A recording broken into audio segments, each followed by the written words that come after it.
Eu vou pedir para a gente ficar na página 61, que é quando tem ali um apontamento muito interessante da Polícia Federal, até pode suscitar dúvidas sobre a necessidade ou não, Uribe, de ouvir os ministros da época. Por quê? A Polícia Federal demonstra que nessa mesma reunião, o ex-presidente Jair Bolsonaro insistentemente tenta coagir, é essa a palavra usada pela Polícia Federal, os ministros e todos os presentes, para que eles aderissem à desinformação apresentada até ali. Nesse sentido, segue a PF, o então presidente exige dos seus ministros e observa, com total desvio de finalidade das funções do cargo, que eles deveriam promover e replicar em cada uma das suas respectivas áreas todas as desinformações e notícias fraudulentas quanto à lisura do sistema de votação, o uso da estrutura do Estado para fins ilícitos e dissociados do interesse público. Para ser precisa, tem aqui um trecho transcrito do Bolsonaro dizendo o seguinte: daqui para frente eu quero que todo ministro fale o que eu vou falar aqui e vou mostrar. Se o ministro não quiser falar, ele vai vir falar para mim por que ele não quer falar. Se apresentar onde eu estou errado, eu topo. Agora, se não tiver argumento para me demover do que eu vou mostrar, não vou querer papo com esse ministro. Está no lugar errado. Se está achando que eu vou ter 70% dos votos e vou ganhar como ganhei em 2018 e vou provar como que eu ganhei, o cara está no lugar errado. E aí ele segue dizendo, né, que explicita ao presidente da República, aos presentes, que agendou aquela reunião com embaixadores para mostrar o que está acontecendo. Ou seja, mais adiante, Uribe, ali embaixo, pior. Começa a piorar aqui, porque aí ele fala do conluio do Edson Fachin, todos os ministros do Supremo, Luiz Roberto Barroso e Alexandre de Moraes. Por que os caras estão preparando tudo, para o Lula ganhar no primeiro turno, na fraude, palavras de Jair Bolsonaro? Ou seja, é interessante, interessante que é uma palavra bem amena, né? Mas é escandaloso a gente ver nessa transcrição, Uribe, o uso do aparato do Estado, ou seja, como as coisas se misturam. O presidente da época achar que seus ministros têm que propagar as fake news, né? Eu ia usar inverdades, que também é uma palavra muito suave, mas notícias falsas sobre urnas eletrônicas, ministros. Eleições. A reunião só tem fake news. A gente analisando a reunião, fala-se numa ligação do PT com o PCC. Anderson Torres, ex-ministro da Justiça, começa a dizer, não, porque a gente tem a comprovação de que houve um caso no interior. Eu fui atrás do caso, não existe caso. E faz muito sentido, a partir desse momento, dessa fala que você leu, Tainá, de que Jair Bolsonaro queria que os ministros falassem o que foi dito naquela reunião, para Mauro Cid gravá-la. Gravou, segundo uma fonte me diz, para mostrar para os demais ministros. Jair Bolsonaro só não esperava que Mauro Cid fecharia uma delação premiada e apresentaria aquilo como prova. Ou seja, gato escaldado tem medo de água fria. Jair Bolsonaro, nesse caso, cometeu um pecado. O pecado de ter sido incauto, não ter sido precavido em relação a isso.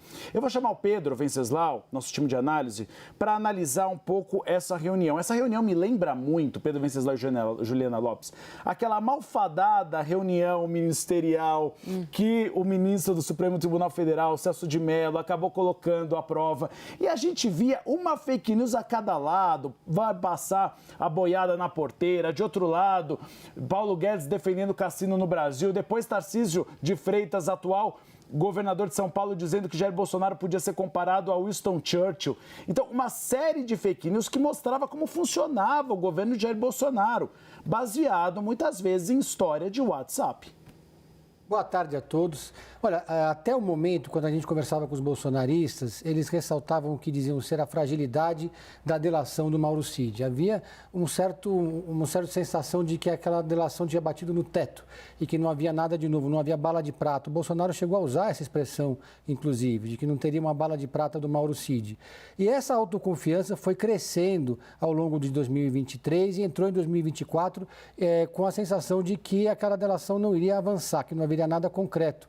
até porque a gente precisa lembrar que esses dois crimes que motivaram essa investigação hoje da Polícia Federal e essa ação da Polícia Federal são leis novas de 2021, que aboliram a Lei de Segurança Nacional e que estabeleceram esses artigos, que é a abolição do Estado Democrático de Direito e golpe de Estado. Então, ainda existe muita subjetividade quando a gente aborda esse tema. O que efetivamente significa uma tentativa de golpe de Estado e uma ação para abolir o Estado Democrático de Direito? E disso divide demais o mundo jurídico.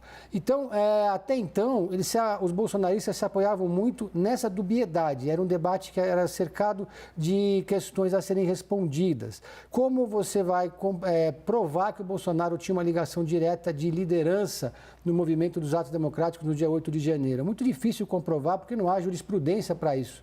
Eu conversei, inclusive, hoje com o Guilherme Canelos, que é presidente do Instituto de Defesa do Direito de Defesa, sobre esse aspecto, que essa é uma lei nova que está sendo aplicada agora. Os atos do 8 de janeiro foram os primeiros que levaram ao julgamento pessoas acusadas por esses dois crimes que eu citei agora.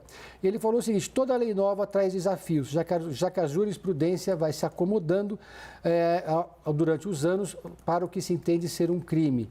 Agora, com essa transcrição dessa reunião, a gente tem elementos absolutamente concretos para implicar o Jair Bolsonaro nesses dois crimes, golpe de Estado e o Estado de Direito. Né? Então, são dois crimes que levaram os vândalos do 8 de janeiro a penas de até 17 anos, somados todos os crimes ali envolvidos. Então, é um debate que agora vai ganhando um novo contorno, porque agora a gente começa a observar que existem elementos concretos para que se crie a tal jurisprudência que tanto se discutia antes. Juliana Lopes, eu queria te ouvir, né? Qual a abordagem que você traz? Na página 65, se você quiser comentar junto comigo, tem o que o Uribe falava. A gente trouxe aqui anteriormente, até na história da ABIN também, a correlação que se tentava fazer do PT com o PCC, fake news que ganhou corpo nas eleições, né? Até o monitoramento do governador do Ceará, Camilo Santana, tinha uma fake news e colocaram um drone para monitorá-lo. Foi preciso o PT, na época, desmentir. E aí, Ju, na página 65, a gente tem em tela o seguinte: estamos aí, presidente desentranhando a velha relação do PT com o PCC, a velha relação do PT com o PCC. Isso está vindo aí através de depoimento que estão há muitos guardados. É isso aí que foi feito, tá certo? Isso tudo aí tá vindo à tona, isso não é mentira. Então, ou seja, Juliana, mais um elemento, né, sobre de fake news nessa investigação, numa reunião que trata de assuntos que, assim, a gente fica horrorizado, porque são elementos que corroboram a ideia do planejamento de um golpe, da execução de um golpe que acabou ali no 8 de janeiro, mas que são desinformações propagadas sem muito pudor, né, na época, pelo governo Bolsonaro. São coisas que a gente poderia facilmente ouvir serem ditas abertamente pelo ex-presidente e por parte do seu entorno. E a partir de um plano para que essas informações chegassem a vários alvos, integrantes do governo do ex-presidente e as pessoas os eleitores, né, de fato, Tainá e Uribe. Agora, eu acho que tem um ponto bastante interessante. Primeiro, esse que o Uribe nos traz, que é, depois daquela fatídica reunião ministerial em que o presidente expôs, essas imagens, inclusive, vazaram, né, e vários ministros foram expostos, colocando ali na mesa de reunião com o ex-presidente algumas informações falsas.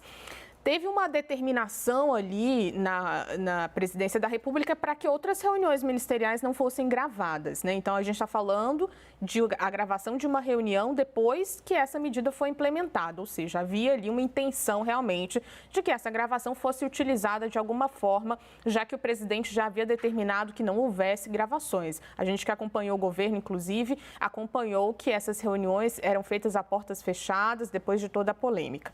Tem outro ponto que é bastante interessante para quem está assistindo a gente. Por que nós estamos falando que essa é uma operação muito grave? Porque ela aponta para a articulação de um grande esquema que vem sendo construído desde 2019 a respeito do que poderia acontecer na eleição de 2022 se o ex-presidente não fosse realmente eleito. E aí a gente está falando de um grande esquema que envolve a cúpula do governo nessa reunião ministerial, com esse monitoramento, com a redação de uma minuta de golpe, enfim, um plano arquitetado e documentado. A gente está falando de forças militares, né, das Forças Armadas, sendo convencidas de que esse plano golpista deveria ser colocado em ação. E nós estamos falando, e isso é muito sério no ano de eleição municipal, de um partido político que é apontado como financiador desse movimento que estava sendo construído e que também colocava dinheiro em ações para disseminar notícias falsas depois do resultado do segundo turno das eleições. Então, a gente teve questionamento sobre o funcionamento das urnas eletrônicas e depois do resultado tivemos um partido político que provavelmente, isso vai estar sendo investigado, financiou lives e transmissões online para que as pessoas dissessem que as urnas não funcionaram. Então, é uma informação, é uma operação que é muito grave, que mostra a articulação de vários núcleos e que aponta para muitos integrantes das Forças Armadas até institutos que foram contratados para analisar as urnas eletrônicas. Eu estava aqui conversando com alguns assessores de Michele Bolsonaro, tem um evento de igrejas evangélicas e está programado para os próximos dias nos Estados Unidos e me informam que ela e a ministra e a senadora, né, Damares Alves vão a esse evento, ou seja, viajarão aos Estados Unidos.